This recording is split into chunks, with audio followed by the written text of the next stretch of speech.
Ay parang walang parang walang papasok ngayon. So, even na walang papasok ngayon, magpapatuloy pa rin po ako sa record at mag-teach. Panoorin lang naman nila ito. Okay, good evening sa lahat. Kahit wala kayo dito ngayon. Ako lang mag-isa, iniwan niyo ako, char. Joke lang. Nung dami, Okay, so start tayo. Ang title po ng chapter 27 is 어디가 아프십니까? So, saan ang masakit? Sa puso, char, maong. 마음은 아 아파요. Okay. So, nasa masakit. So, pasensya din yung boses ko is may karamdaman din ako ngayon. Kaya gusto kong ipagpatuloy kahit may sakit ako ngayon para konti na lang talaga yung, topics natin. Hindi na tayo mag-e-extend pa. Kasi last week na next week ata, eh, 'di ba? So, yun. Okay. So, ang vocabs po natin dito ngayon is si Byungwon or medical centers or Byungwon is hospital. So, Negwa, internal medicine or internal clinic. 청룡의과, orthopedic clinic. 치과, dentistry. 안과, ophthalmology. 이부, 인후과, otolaryngology. Okay, sa ano tawag dun? Sa throat. Ayun, may pumasok na. Hello sir, patuloy lang ako ngayon, kahit ako lang. Hmm, Iba ba't asan sila ma'am? ewan ko nga, 'di pa, eh, wala pa ngayon. Okey lang baka ano, pinatuloy ko lang kasi may sakit ako baka ma-absent na naman ako bukas, kaya record na lang ako ngayon. Okey lang baka busy din or may sakit din yung iba. Sir Ernesto 'di ba may sakit yun nakaraan, baka meron talaga. Okey, Ah, dermatology ano po? sige ma'am, sige continue lang po. Sige po. Dermatology, 피부과, 피부과. Tapos OB/GYN yung obstetrics, gynecology, 산부인과, 산부인과. Pediatrics is SUWAGWA, SOWAGWA. Yan, so yan po yung mga medical or vocabs for medical centers or 병원. Again, internal medicine, 내과, orthopedic clinic, 청룡의과, dentistry, 치과, ophthalmology, 안과, otolaryngology, 인후과, dermatology, 피부과, OB/GYN, 산부인과, pediatrics is 수화과. So, dito tayo sa grammar ngayon. Grammar 1 is umyon. So, 'pag talagang merong "yon", ibig sabihin po talaga niyan is if or kapag, 'no? So, this is used as a conditional clause. So, conditional. It can be combined with both adjectives and verbs. So, puwede pong i-attach si adjective or si verb. So, halimbawa po, "Umyon" has the meaning of if or sometimes it can be translated as when. So, yung when po nandito is hindi po onje, hindi po yung nagtatanong ng onje or kailan. When is parang if or kapag. Kasi sa Tagalog kapag, sa English if or when. In English, however, if or when is used at the beginning of the phrase. 'Di ba halimbawa po sa English natin, "If I will be", parang gano'n 'di ba? So sa Korean, i-a-add lang po natin si umyon sa verb para kapag meron pong umyon, so ibig sabihin kapag or when or if. So conjugation rules, if the verb stem ends with vowel or tail, as the final consonant, "myon" lang po ilalagay natin. So halimbawa, 바쁘다 magiging 바쁘면, 공부하다 magiging 공부하면. So if naman po the verb stem ends with consonant or other than, hindi po serial, "myon" ang ilalagay natin. So halimbawa, 맛있다 adjective, to be delicious, magiging 맛있으면. So if it's delicious. Kung masarap ito, gano'n. Ikda, to read, 읽으면, if basahin ko 'to, Parang gano'n. Basahin ko 'to. So, ayan po yung conjugation rule for umyan. So, parang naano din natin before si umyan, eh. 음연 주겠다. assu면, assu면, 해서면 주겠다. So, 'pag may "면" talaga 'yan, if conditional talaga, naging conditional yung sentence. So, may kasunod pa, parang gano'n siya. Example, "If I study too much, I get a headache." Kung mag-aaral ako ng ano ba ito, too much ang pag-aaral ko, magkakaroon ako ng headache or masakit yung ulo ko. 'Di ba kasi si headache is sakit ng ulo. So, merong mga vocabs dito ang saan ba natin nilalagay si if? Attach sa study, Kung which means kung 공부하다. Dahil may too much, so kung sa sentence po makita natin yung first sentence, sino ba tinutukoy dito? Si study. So, puwede po na si study dito ay maging noun ta's lagyan lang po, si hada po is nasa ano na, nasa gitna na po, magiging ham yun, kagaya nito. So, 공부 is study, 공부를 너무 많이 하면, yan po. If I study too much, parang sinabi dito, kung magsa-study ako or kung gagawin ko yung pagsa-study ng too much. Di ko alam, eh, kung ano ba yung Tagalog ng too much. Parang gano'n yung thought niya na kung gagawin ko ang pag-study, so nagiging noun na si study, 공부. Si hada naging yan po yung verb, hamyon. So, kung ginawa ko ang pagsa-study ng too much, yan. Tapos I get a headache. 머리가, 머리 is head, ka is subject particle. 머리가 아파요. So, if I study too much, I get a headache. 공부를 너무 많이 하면 머리가 아파요. Okay, next, another example po. If the weather is nice on the weekend, let's go to the sea. Okay. So, kung okay ang panahon ngayong weekend, punta tayo ng dagat. So, ano nga yung sana nga natin ilagay si if, anong verb dito? Hindi verb, adjective pala. Nice. Nice or okay is chugatta. O, 'di ba po? Chugatta. So, if the weather is nice on the weekend, let's go to the sea. Magiging weekend is 주말에 날씨 is weather. 주말에 날씨가 좋아하면 바다에 가자. 가자 is let's go. Or ano pa ba yung pwede nating i-attach na hindi kaja?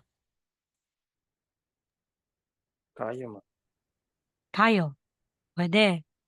Or kasi nagsa-suggest ka, eh, 바다에 puwede 갈래요. sileo, urleo, pwede yan. Nagsa-suggest ka. Okay, so 주말에 날씨가 좋아하면 바다에 가자 or 바다에 갈래요 or 바다에 가요. 갈구예요. kasi sa weekend pa, eh, future tense. 갈구예요. Next, if you don't eat vegetables, you can't eat ice cream. So, kung hindi ka kakain ng vegetables, hindi ka kakain ng ice cream. Kung. So, saan natin nilalagay si if? Sa verb na mukda. mokda. Yes. So, dahil po negative po dito, don't eat. So, nagiging unmukda. Okay? So, to not to parang don't. Do not. So, ano ba yung do something dito? 수없다. Si vegetable si 야채. So, magiging 야채를 안 먹으면. So, if you don't eat vegetables, 야채를 안 먹으면. Bakit u면? Kasi nag-end si verb stem ng consonant. So, 야채를 안 먹으면 아이스크림을 먹을 수 없어요. So, parang si su opda po dito is hindi kayang gawin. So, hindi ka kakain ng something. Ice cream. So, if you don't eat vegetables, you can't eat ice cream. 야채를 안 먹으면 아이스크림을 먹을 수 없어요. So, parang walang magagawa. Hindi ka makakain ng ice cream. Okay. Ito po, number 4 sentence. If it rains, kung uulan ngayon, let's play inside the house. So, ano kaya yung verb na i-attach natin kay umyon? Biga, ma'am. Hindi. Ano nga yung sabi ko sa inyo? Pag tungkol sa rain, may verb Biga po. talaga yan na oda. Uda. Uda. Sorry. Oh. Pag sa rains is talagang kasama yan si oda. So, magiging Biyuda. omyon. Yan. So, Biyuda. P, Biumyon. P, omyon. 집 안에서 놀아요. 놀아요. So, ano si Anne dito? Si Ann. Is he inside? Side. Sa loob. So, eso yung ginamit natin dito, place particle dahil anong gagawin sa loob ng bahay? Maglalaro. Nulda, to play. Norayo. Nagiging norayo. So, saan natin nilagay si eso? Hindi po sa chip. Saan?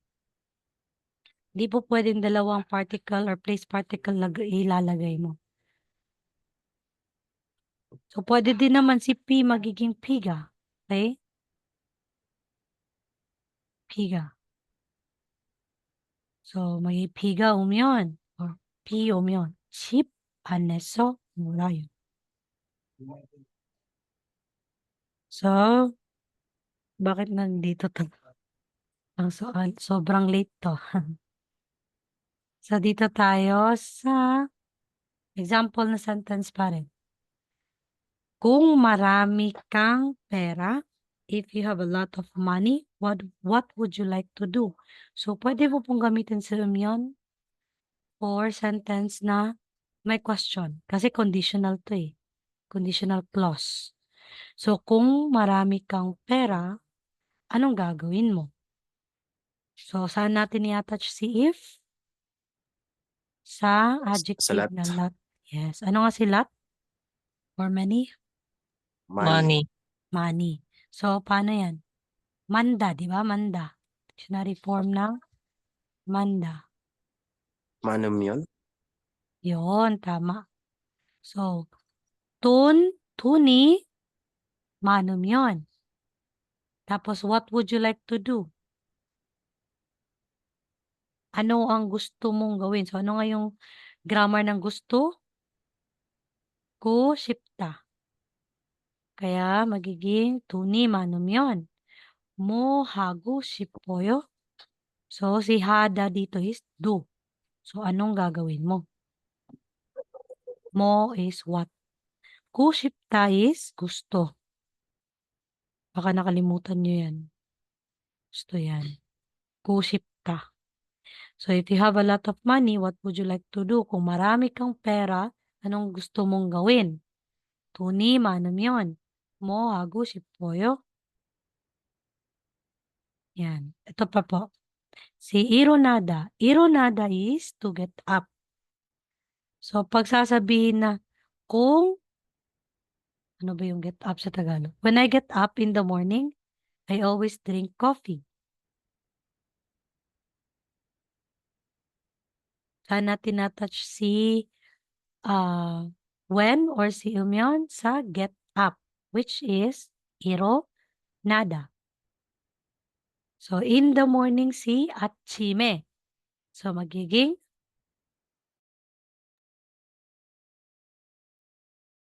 아침에 일어나면 okay. 항상 커피를 마셔요.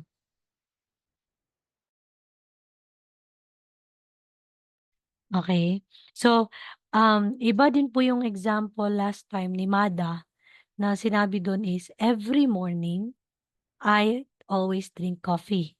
Di ba po? So, pag sasabihin natin every morning, so maging 아침마다, eh, kasi Achiman. every morning, 아침마다 커피를 마셔요 or 항상 커피를 마셔요. Dito po is naka-focus tayo sa get up. So, when I get up in the morning, so kung babangon pala, kung babangon ako sa umaga, ay iinom ako ng kape kaagad or palagi akong umiinom ng kape. So, hindi na po natin lalagyan si atchim ng mada kasi naka-focus tayo sa kung kailan siya babangon or kung ano ginagawa niya 'pag bumabangon na siya. So, 아침에 일어나면 항상 커피를 마셔요. Okay, another po. 추다. 추다 is to be good, verb. Paano po natin lalagyan ng or paano tayo mag-translate ngayon kung sasabihin, "When I feel good, I dance." Kung pakiramdam ko ay okay ako, sumasayaw ako.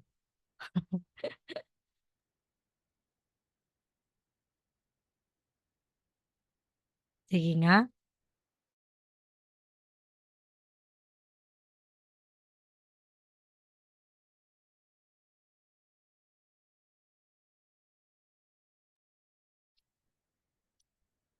Ano na yung to dance man? Kalimutan ko. Ano to? Ay sorry, naka-mute pala. 춤 춤 춤추다. Chumchut. 'Yan. So, naging ganito siya.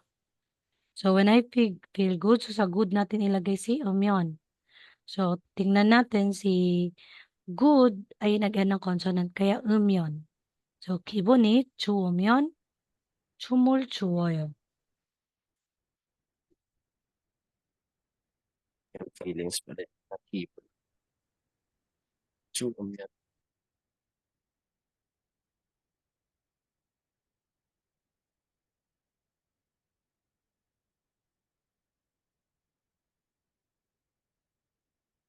Eh, paano naman po, pag sasabihin mong, "When I pass the exam, I will be happy."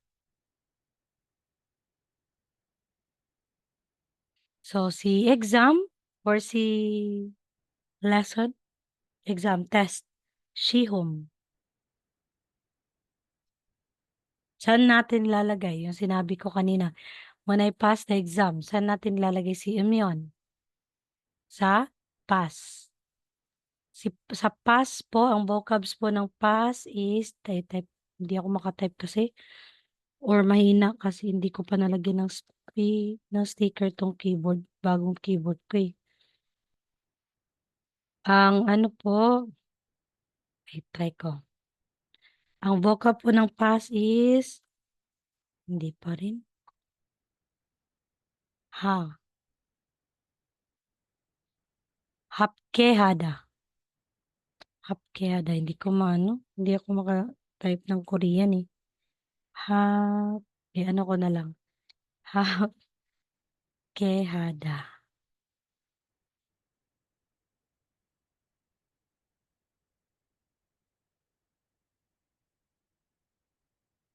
Hapkyokhada pala.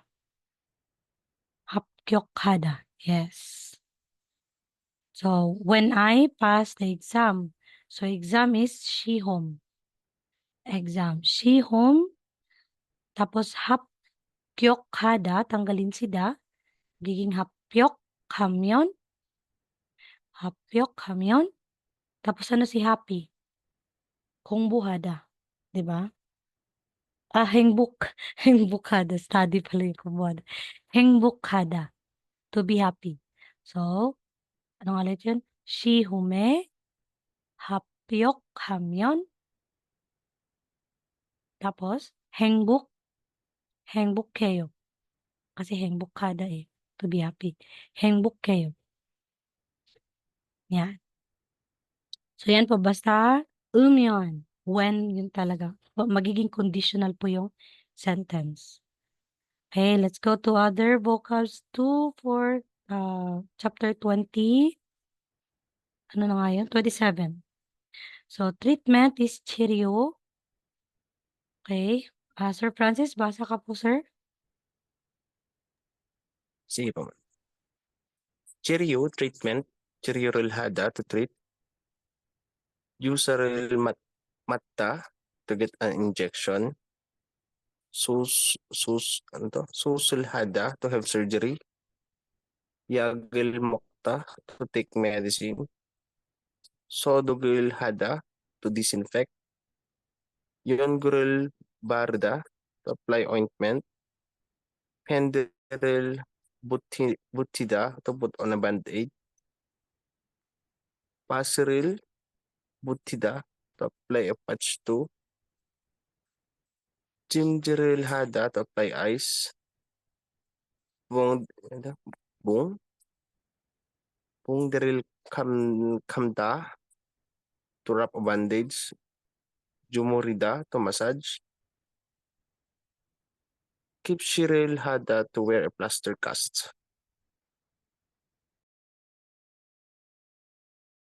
Okay, thank you po, sir. Sir Ernesto, basa po. Cheerio treatment. Cheerio relhada to treat.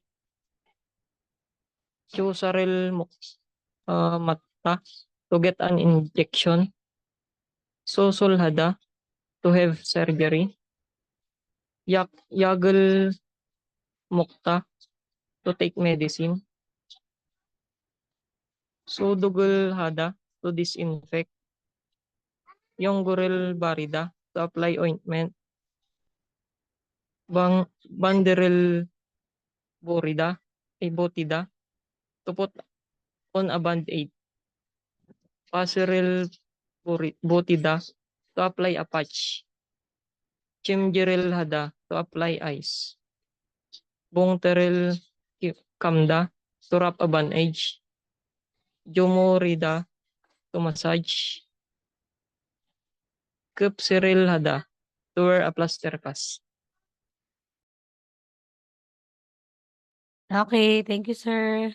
Yan po yung cheerio. Kung ano mga ginagawa na treatment dun sa Pyeongwon or hospital. Okay. So, dito na po tayo sa grammar. So, by the way, one chapter lang muna tayo ngayon, guys, kasi grabe yung sipon ko ngayon. Sabi talaga yung flu ko ngayon. Sakit din ulo ko. So, yung grammar 2, last po na topic natin ngayon, si Pisumnika at saka si Pisumnida. So, kung naalala niyo po si Imnida at saka Imnika, sila po ay, si Imnida ay declarative sentence or declarative ending sentence. Si Imnika, interrogative ending sentence. Ibig sabihin, ina-attach po sila. Sila po yung nasa last, mag-e-end po ng sentence. At i-attach po sila sa noun. So, halimbawa, si Sonsengnim, Imnida. Sonsengnim, Imnika. So, noun po yung i-attach sa kanila. At ano po sila, mga honorific form. Dito po si Pusumnika, Piopsumnika, or si Sumnida ay honorific ending pattern pa rin po or honorific form at ending sentence ending pattern din po sila na i-attach po sa verb. Verb po sila. Si Imnida at saka si Imnika, noun. Si Sumnika at saka si Sumnida ay sa verb i-attach. Same pa rin po ng function na si Sumnika ay question, patanong. Si Sumnida ay declarative, pasalaysay. So, this is a terminating ending added to the stem of a verb or adjective. So, it's either adjective or verb po i-attach kay Sumnika at saka Sumnida. And represents a formal exaltation. So, this is used when asking or explaining in a formal situation such as meeting or a presentation. Kaya nga, mas okay din po ito na gagamitin natin si Sumnika. Mas, especially, attach po sila sa verb. So, paano ba yung conjugation? If po si verb stem ay nag-end po ng consonant, Sumnika lang po. Or Sumnida. So, magiging si Mokda, magiging 먹습니까? 먹습니다. So, ibig sabihin, 나는 밥 먹습니까? Yan. Ano po siya? Kumain ka na ba? Or 'di ba 'pag iyeyo ginagamit natin, 먹어요? 'Di ba po? So, 'yan. Iba po dito, 습니까 at saka 습니다. Kapag naman po si verb stem, may nag-end po ng vowel or nag-end po siya ng real na consonant, ilagay lang natin si biyop sa baba tapos nika or biyop sa baba tapos nida. Halimbawa, manada, to meet. So, tanggalin natin si da para makita natin si verb stem. So, nakita na natin. Tapos, si verb stem ay nag-end ng vowel. Dagdag natin si biyop sa baba. So, magiging manamnika. Manamnika. Manamnika. At saka si manamnida. Parang wrong ata to si sumnika dito Ngayon ko lang nakita. Si book talaga may ano din. May error din. Sumnika po, hindi nika. Sumnika. Sumnika at saka si sumnida. So, manap sumnika. Manap sumnida. Si mandulda, mandul sumnika. Mandup, mandul. Mandup, bakit okay. So, mandup sumnika at saka si mandup sumnida. Yung real, ma'am, natanggal kay anak. Mandal. Oo. Mandulda. Irregular verb pala si mandulda. Yes, Hmm. irregular. So, tanggalin lang talaga yan si real. Tapos, lagay na lang natin si biyop. Mawawala yan. Okay. So, error to sa book Ngayon ko lang din nakita. So, biyop, tapos sumnida. Tapos biyop, sumnika. Okay, try natin. Ito po.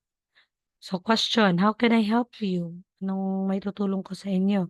So, help po is in-attach po kay sumnika.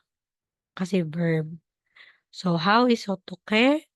어쇼습니까? 어쇼습니까? Can I help? So, how can I help you? 어떻게 어쇼습니까? Kapag din po may sasabihin mo, I've got a cold. So, meron, nagkaroon. So, oda. So, nagiging 감기. 감기에 걸려서 왔습니다. So, 감기에 걸려서 is cold. Nagkaroon ka ng, ano ba yung cold? Basta ganun po siya. Hindi ako makatranslate to Tagalog. 왔습니까? Oda yung ginamit dito. Ayun. Wala na pala akong other example. Other example po kay sumnika at sumnida. Try niyo po. Yun, kung magtatanong ka, did you eat your lunch? Halimbawa, pag hindi po si mogoyo yung ginamit nyo dyan, sumnika. 밥 먹었습니까? Pwede po yan. Kasi honorific. So, wag lang talagang kalimutan. Si sumnika at sumnida ay attached po sa verb or adjective. Kapag po attached sa noun, yun, imnida at saka imnika. Any question po? Wala na po siguro, ma'am. Wala na. So, mag-end muna tayo maaga ngayon. Bukas na lang po yung pagpatuloy ko po si 28 at saka si 29. Papagaling muna. Sakit ng ko, ilong ko.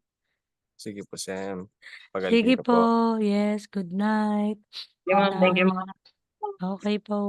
Thank you.